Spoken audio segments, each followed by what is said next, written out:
Mark, chapter 4. Once again Jesus began to teach beside the sea, and such a large crowd gathered around him that he got into a boat and sat in it, while all the people crowded along the shore. And he taught them many things in parables, and in his teaching he said, "Listen, a farmer went out to sow his seed, and as he was sowing, some seed fell along the path, and the birds came and devoured it. Some fell on rocky ground, where it did not have much soil. It sprang up quickly, because the soil was shallow. But when the sun rose, the seedlings were scorched, and they withered because they had no root. Other seed fell among thorns, which grew up and choked the seedlings, and they yielded no crop. Still other seed fell on good soil, where it sprouted, grew up, and produced a crop, one bearing 30-fold, another 60-fold, and another 100-fold. Then Jesus said, "He who has ears to hear, let him hear." As soon as Jesus was alone with the 12 and those around him, they asked him about the parable. He replied, "The mystery of the kingdom of God has been given to you. But to those on the outside, everything is expressed in parables, so that they may be ever seeing, but never perceiving, and ever hearing, but never understanding. Otherwise, they might turn and be forgiven." Then Jesus said to them, "Do you not understand this parable? Then how will you understand any of the parables? The farmer sows the word. Some are like the seeds along the path, where the word is sown. As soon as they hear it, Satan comes and takes away the word that was sown in them. Some are like the seeds sown on rocky ground. They hear the word and at once receive it with joy. But they themselves have no root, and they remain for only a season. When trouble or persecution comes because of the word, they quickly fall away. Others are like the seeds sown among the thorns.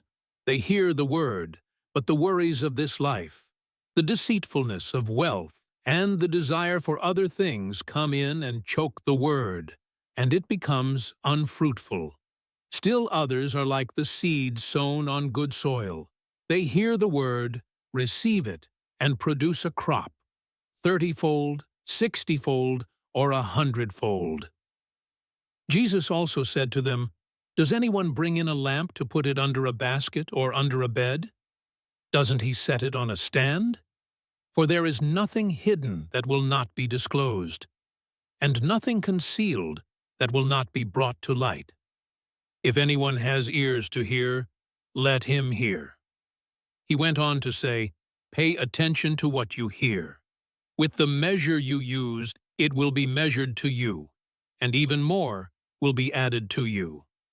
For whoever has will be given more, but whoever does not have, even what he has will be taken away from him."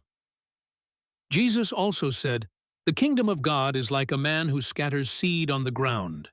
Night and day he sleeps and wakes, and the seed sprouts and grows, though he knows not how.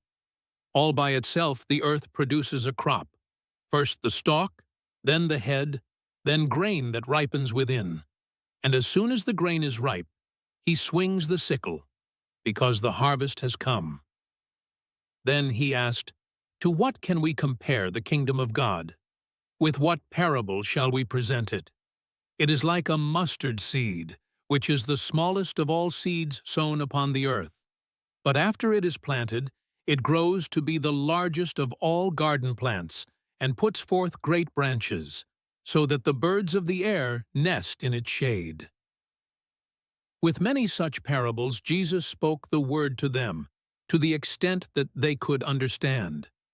He did not tell them anything without using a parable, but privately he explained everything to his own disciples.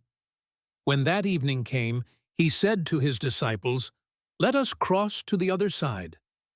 After they had dismissed the crowd, they took Jesus with them, since he was already in the boat, and there were other boats with him.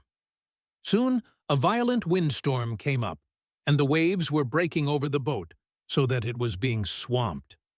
But Jesus was in the stern, sleeping on the cushion. So they woke him and said, "Teacher, don't you care that we are perishing?"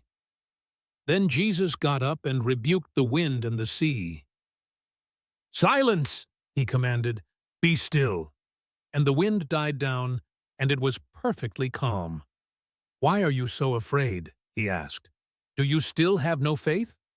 Overwhelmed with fear, they asked one another, "Who is this, that even the wind and the sea obey him?"